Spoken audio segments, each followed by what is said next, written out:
Grande affluenza all'evento Donne in prima linea organizzato dall'onorevole Rosalina Marchetta con una sala gremita e tanto entusiasmo per un evento dedicato alle donne impegnate in politica, nel lavoro, nel sociale, con diverse testimonianze che sono intervenute durante la manifestazione.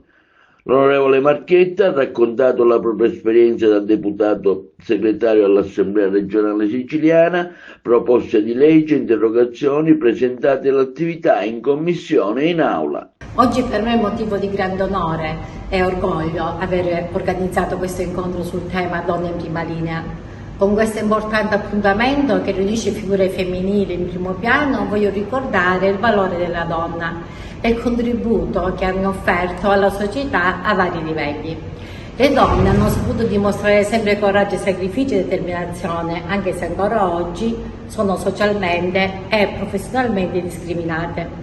Noi con la manifestazione di oggi vogliamo dire no a tutti i pregiudizi che penalizzano quotidianamente le donne e rafforzare tutti insieme quella consapevolezza in termini di opportunità e diritti per un'effettiva parità di genere.